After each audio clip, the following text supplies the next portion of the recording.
Hey folks, this is Gray here, and before we get into the quick update on the Seminole pumpkins and the pole beans that we have going, the continuation of our Three Sisters Grow that we started way back, wow, I think, let me see, February, March, April, yeah, about 4 months ago. If you haven't seen the corn video, that was pretty fun, doing the corn. Learned some things from that. But real quick, I want to say I just want to give you a quick update. It's been extremely busy. I want to take a moment real fast before we get into the video because it's a short video, but it kind of at least you get an idea of where we're at with the Seminole pumpkins and how the pole beans are doing on the trellis that we built and all that fun stuff, right?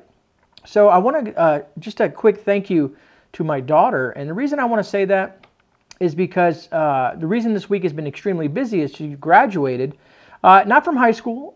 She graduated 8th grade and moving into high school. This is a new chapter in her life. And if anything ever happens to me down the road, I just want her to be able to come back to this video to let her to hear me let her know that I really appreciate how hard she worked, and I'm proud of her for graduating and doing it in a manner of having good grades and whatnot, and looking forward to this chapter of her and her high school life moving for the next 4 years. All right. So from that, I also wanted to let you guys, my viewers, know that I think this coming up Tuesday, we're going to do a live stream. And I'm trying to think of an idea what I want to do, but basically, honestly, I just want to say hello to you folks out there. I haven't got to talk to you guys for a while. I think since the beginning of the month. And I wanted to say hello to everyone. So if you want to kind of mark that on your calendars, it'll be next Tuesday at 7 p.m. Eastern Standard Time. I know some folks don't get the notification, so that's kind of why I'm just kind of touching it on here. And I'll also put a post in the community tab. Other than that, I hope you enjoy the video. I'm not going to do like a wrap up or nothing like that. I'm just going to end the video after the tour. So if you get any enjoyment out of the video, of course, always hit that thumbs up button, which is greatly appreciated. And if you're new here, please subscribe. Other than that, we'll take a look at the also outside of just the Seminole pumpkins and the pole beans. I do show a couple other things that I got going on because my elderberry plant, it just exploded with growth. You know, it was just a little bush, and now it's just gotten huge. So I guess it likes the warm weather because it's been rainy and hot, which is moving into what Florida summer is. And we got a lot of things that I have planned for the garden, and hopefully things will work in the manner that I can get it all done in a timely manner for you guys to watch. Other than that, folks, thank you for being here. Truly appreciate all of you guys. And remember, you are not alone. This is GreyMan. I'm out. I'll see you guys in a rebound. Enjoy the video. All right, folks. So we're going to go take a look at the first Seminole pumpkin that we planted. And she is probably one of the biggest ones. She's looking good. Her leaves look very healthy. And so I'm happy with that. And you can see she's kind of spread her runners pretty much all along the side of the garden bed, but everything is looking green and healthy, and I'm very happy with that. And then we have our second largest Seminole pumpkin, number 2, and she's doing well, and I can't complain. She has a runner coming over here to the right, going towards the smaller Seminole pumpkin, which is the smallest of the variety that I have so far of the plants, but again, she's looking good. Everything looks green, no bug issues.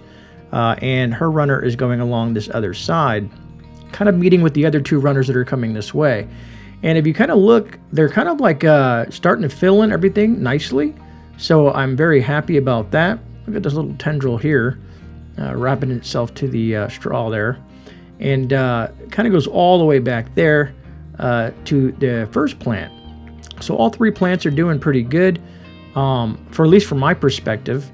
And if you can see how long the tendrils are getting, or tendrils the runners are getting, and the other ones how they're wrapping around here, I think eventually all these runners here will intermingle with one another and fill in this whole bottom of the bed eventually. And that'll give us our ground cover for the plants. Now let's take a quick look at the pole beans.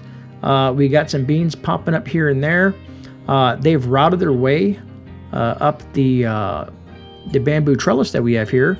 You can see how it's all finding its home, and how the runners or tendrils, whatever the proper pronunciation is for the beans themselves, have kind of gotten all wrapped up into each other, and they're taking and making the trellis a home. But yeah, we have beans kind of popping up here and there. They all look pretty good. Again, kind of trying to show you some of these beans that are just kind of hanging out.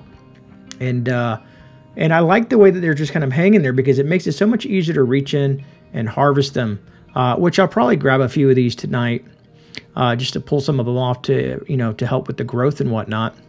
But everywhere I look on these plants, they're kind of, wrapping themselves around, and sometimes I'll help them out too. If they seem to be dangling or whatnot, I will kind of give them a little, push. So, whoops, there's my finger. Anyways, this is the one that we thought, the plant that I thought I had killed this pole bean, but it's actually bouncing back pretty good. It's even producing beans. There's a little yellowing on some of the leaves, but it is what it is, right? So anyways, folks, that's that. And I kind of wanted to go into these Brussels sprouts that are starting to kind of show themselves here. As you kind of see there, they're finally starting to produce. And I'm really looking forward to this. This is my first year growing Brussels sprouts. And it's trying to get that in focus there, but they're looking pretty good. What else do I think? I got another one down here. And I think we have a guest appearance coming up here in a minute. But see, look at those. All those little nodules. Those will all be Brussels sprouts. I'm very excited. But yes, let's go say hi to Wyatt real fast, folks. There he is, hanging out. Just kind of chewing on a piece of wood. He's a very happy little guy. And he just likes to steal the show sometimes, right? He knows the camera's on him, can you tell? He gets that little bashful face and whatnot. But anyways, such a character. Really enjoying training him and working with him and whatnot. Anyway, so this is the elderberry.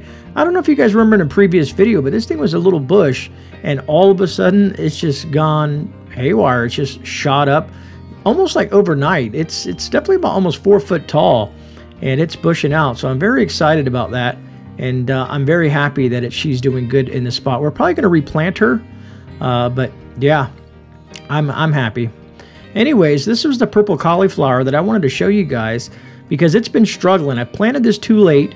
I got 2 of them, as you can see here. It's being, the bugs aren't being nice to it. The heat's not being nice to it, but we'll see how they go. And the tomatoes themselves, they're still kicking, even with the heat that's moving into our state here, or at least in my area here in Zone 9B. And they even got a tomato way over there, so not so bad. And another thing I wanted to show you is the marigolds are kind of spreading themselves all around here, which is great because as they die off, they kind of spread around. But that's that. I hope you guys enjoyed the video. Look forward to seeing you guys Tuesday.